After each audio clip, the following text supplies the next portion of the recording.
Welcome back to Donkey Kong Country Tropical Freeze. So who here likes the Lion King stage play? I was gonna say, is this the Lion King? No, there's too much color for this to be the Lion King. This I joke said, is funny I said, because the Lion King, the remake, just came out. So I've not seen that yet. no, well, I specifically said the stage play. And know- yes, please don't see the movie. You know it's going to be bad. You know, Don't give them your money. It's kind of terrible when the most positive thing that I've seen said about it is that it's not a ripoff of Kimba this time. So yeah. Ah, yes, the sentient dancing trees. Although now that we're talking about Lion King, like I have my volume way down, and all I'm hearing in my head as I look at these dancing trees is the Sega Genesis version of that song from the Lion King that plays during the level where you're jumping around on like giraffe heads and stuff. Oh, I oh, can't, I can't wait to begin. Yeah. Yeah, that's the one. Lion King I always really liked, but was never my favorite Disney movie. It has was like it has really damn good music, and a lot of that comes down to Elton John. But You guys gonna say thanks, Elton John. yeah. It was my first childhood trauma. wait, What, the wildebeest? No, Mufasa's death. You see, gotta It- remember, it I is watched The what- Lion King when I was like 2. As a kid, I liked The Lion King. As an adult, and an educated adult at that, I just can't go back to it because my brain keeps telling me spotted hyenas are real bros and lions are assholes. So oh yeah, the male lions do jack shit. Yeah, here's a lion thing for you, okay? When a new male takes over the pride, like they kill the kids of the other male, and so that they can like put the females into heat and re-impregnate them, and spread their own genes instead. And lions are assholes, man. Okay, it's like. The only trivia I have about Lion King regarding me is that it's one of the first movie experiences I can actually remember. I mean, like, Scar letting Simba go is, like, the most unrealistic thing in that movie. Like I feel like it would have made much more sense if like he couldn't bring himself to kill a kid. But like in character, Scar really should have no issues killing Simba, Nope. considering what we see of him. Oh, giraffe heads! Yeah, so like that, like I said, do you like the Lion King stage play? The Lion King stage play is actually really, really fun if you go and see it. Like Yeah. they bring the only good song from the Lion King sequel. Okay, in as speaking well. of movies and stage plays, Cats. Can we not? I can't believe we live in the year 2019 and Cats is coming back. I mean, 90s nostalgia must be coming back if that's But the case. here's if the thing: Cats is back. like the movie looks way worse than the stage play. Why do they have human noses? well, the problem is they're using really shit CG instead of just using costumes. I know, and the costumes look so much better than the CG. Oh wait, no, Cats came out in 1981. Wow. I was gonna- Okay. Yeah. Wow. I was gonna say Cats is older than I am. Why Cat? Why do we let Andrew Lloyd Webber be? When has that ever turned out well? Letting Andrew Lloyd Webber do what he wants. Because people keep mistaking him for Aaron Webber and crediting him for all this cool stuff that happens on the Sonic Twitter. But, like, then they find out after they let him get away, oh, those are two different people. And they're like, I should have killed that man while I still had the chance. But now it's gone. And I don't know where I was going with that. You silly people and thinking Phantom of the Opera is actually good. Pshaw. What is Phantom of the Opera anyway? I mean, I know it's I- a Play. It's Beauty and the Beast before Beauty and the Beast, effectively. it's like a play. Oh, actually, no, wait. It's like Beauty a and the play Beast- about a play.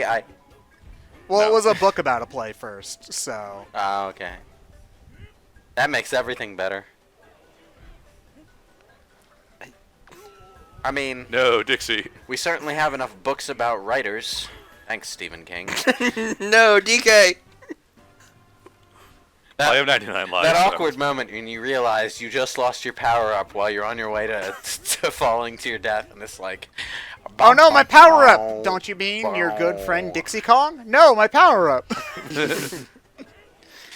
That sounds really bad to say. But it's true. I mean, it's true, and My power-up! You mean your grandpa? No, my power-up! Do you ever even use Cranky in this playthrough? Like, When I need to, yeah. You used him like once. Yeah. He's the least generally useful in terms of platforming. He's extremely situational. Dixie just helps better. Yeah. See, they put her back in a game, and she's the best power-up. Well, that's why she can't be a Smash Bros. She's a power-up, not a character. They I replaced mean, I would say, what's next? The mushroom getting a spot? I mean, Would the highly concealed get a spot in Smash Brothers? I mean, technically, in 3D world, the piranha plants were kind of a power-up. if they can make the Piranha Plant work for a frickin' moveset, I think they could do anything. I think they achieved they can do anything status when they made Wii Fit Trainer a viable character. I mean, yeah, that makes sense. Yeah, I'll agree with that, actually. At least it wasn't the balance board. At least it wasn't, yeah. I mean, they worked the balance board into the background of her stage, but... I still think her final smash should she just beat your face in with the balance board. Yeah. That'd have been more fun than whatever it is she does. They should do the thing where you haven't played Wii Fit in forever, and she's like, "Oh, wow, you haven't checked in a while." Have you been Yes. keeping up? Her final smash. Passive aggressiveness. Her final smash is making the other players stop playing and do 20 push-ups. I like how we just casually talk about Wii Fit Trainer as a her, even though she's one of the gender choice characters. Yeah, because nobody plays male Wii Fit Trainer. If Yeah. you do, you're... Yeah, fair. No one you do, used you're weird. male Wii Fit Trainer in the actual fitness game either. No. Nobody used male Wii Fit Trainer. He doesn't exist.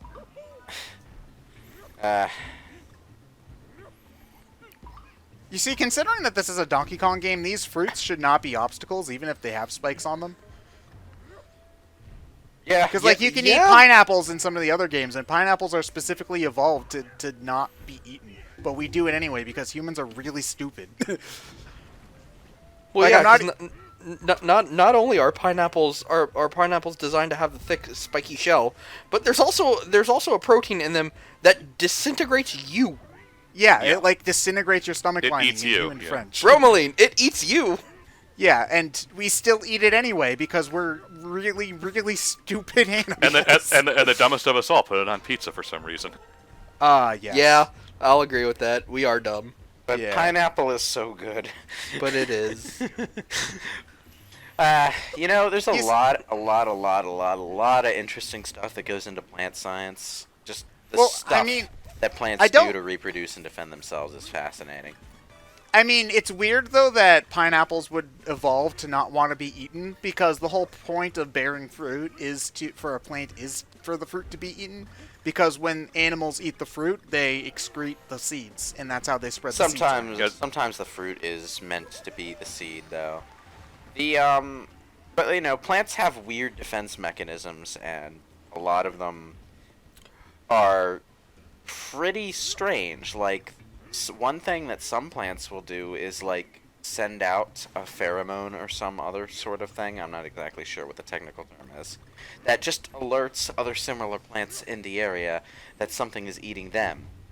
So... That's what fresh cut grass smells like. It smells like a warning. Yep. Jalapenos are eaten by birds to spread their seeds. They specifically evolved to be really hot so other animals won't eat it. We do anyway. Yeah, because humans are stupid. We eat the spicy shit. So, like, basically what happens is the plant that gets eaten first warns all the other plants that there's a plant eater in the area, and they start, like, generating poison. So what plant-eating animals had to do is eat a little bit of a plant and then move on to a completely different area and then eat a little bit of another plant and then move on. And that's how it works. Plant science. Yeah. Science is fascinating. It's also kind of boring. But, you know. Oh, no, science... Okay, like, actual science is really boring. Like, just reading, watching, having people explain science to you without actually having to do the work is fascinating. Because it's just like, oh man, that's really, really cool. The actual work into discovering how that works and what chemicals are used for that pheromone and like what specifically causes the pheromone to be excreted, that sounds boring as shit, and I would never want to do that. It takes But forever, and you're going to be wrong for 3 decades, twice, before you get the right answer. So, yeah. Yeah, but like as a fun fact, it's cool. Yeah. But people are really goddamn impatient about science, too. If I had 1 nickel for every time I saw, like, some ignorant comment on YouTube about how, like, paleontologists can't make up their minds about dinosaurs, I just, like, I'd be super rich. And it pisses me off because, like, you guys have no idea how much goddamn work and deductive reasoning goes into this shit, do you? Wow, it's almost like discovering the secrets of several 100 million years ago is gonna take a little bit of time. Who'da thunk that, It's also the reason why the sequel to your favorite. Why isn't the next book in the series out yet? What? Writing 500 pages of fantasy takes time? No, man. It should be out now. Extremely To be now. fair, George R. R. Martin has taken like 8 years since the last one. Okay, no, I'm not trying to get George R. R. Martin off the hook because he's just writing other shit that nobody cares about as much. So, okay, he can hurry the fuck up. But like, there are other people who are just like, oh, I want the new book to come out, and it's just like they have to write 500 more pages. Give them a break, I think George R. R. Martin doesn't have anything on Stephen King's Dark Tower series as far as wait periods go, though. It took literally being hit by a car to get that guy to hurry up with his series. Well, Stephen King also writes in his sleep, so I suppose that also makes it a little bit more annoying because it's just like, okay, when are you going to work on the one I want you to work on? It's fascinating. I'm not doing horror right now. I'm writing a biography on Benjamin Franklin. What? It's a Simpsons joke. Right.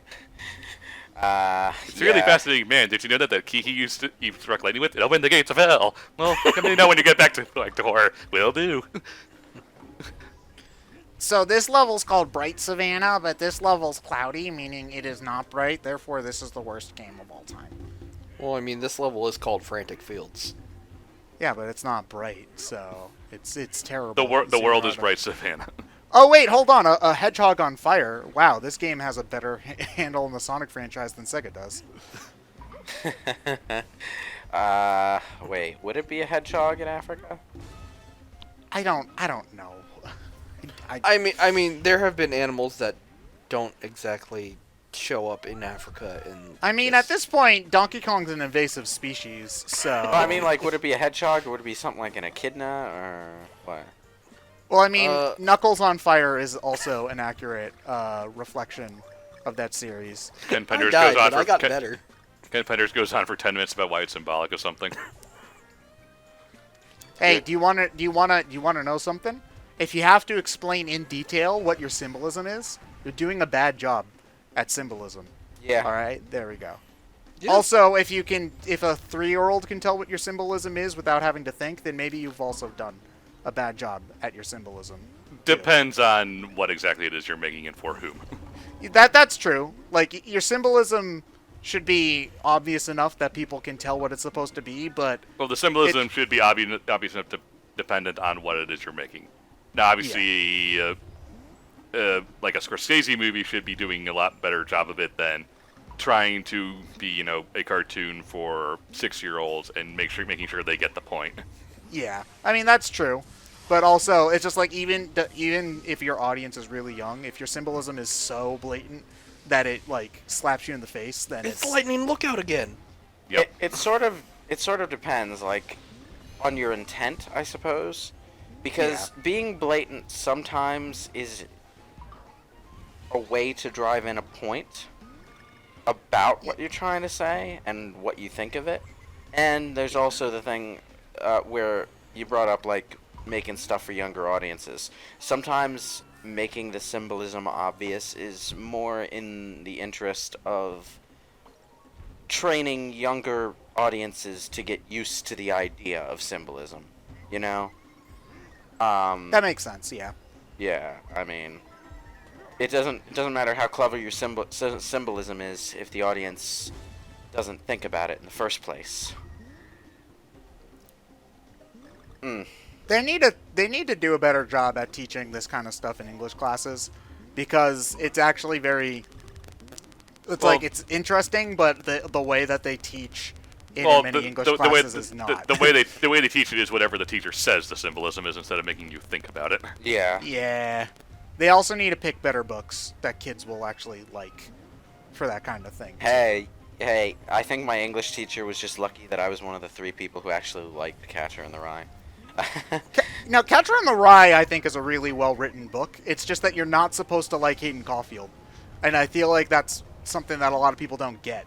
Is that, yes, you're supposed to think he's a pretentious douchebag. He's 14 years old. All right? Everyone at 14 thinks everyone at 14 thinks they're deeper than they are. A lot of the books that they require you to read in English class are the kind of books that should never be required, because they're best experienced when you're in a certain kind of mood, Yeah. And you can't really call that mood into being on demand. So I get that problem with video games, which is why I think we have the 300 unplayed games in your Steam library. I've got nothing to play kind of thing that happens, because you're just not specifically in the mood for any of those particular games. Yeah, it's like, even though you've got too many of them. I've had Myst and Riven on my backlog for literal years, and like I just never been in the mood to actually get into them, because I need to be in a certain kind of mood to get into that kind of game, and that's okay. But I mean, I could play Borderlands, which I've had for years, but I could also play Paper Mario again. Paper I've Mario had it Limbo is. sitting in limbo for years. I just tried Borderlands, and I don't like it. Sorry, it's not my kind of thing. It's I know very little about it, but it's always looked Did that cow literally just come out of nowhere? Yeah. Is this Okay. Is this What I really is this the Oh, tornado from Wizard of Oz? I was gonna make a reference to that, but then I also realized it's a shame that this collaboration between Microsoft and Nintendo didn't happen earlier. Because imagine if they made a Wizard of Oz reference, but it was grunty. Oh, That would be that good. would have been amazing. You just see her like riding a bicycle in the Yeah. back. Oh, That man. would have been perfect. You know, I still, you see, I don't know if like I don't know. I don't know what the world would be like if Nintendo didn't. Because I think what happened is that not that Nintendo didn't sell Rare to Microsoft. Rare went up for Rare was putting themselves basically up for sale, from what I could tell, and they expected Nintendo to buy them, and they were like, "No, we're good," and then then Microsoft got them instead. So, like, I don't know, the world in which they actually bought Rare would be way different, and I'd be very interested to see how that turned out.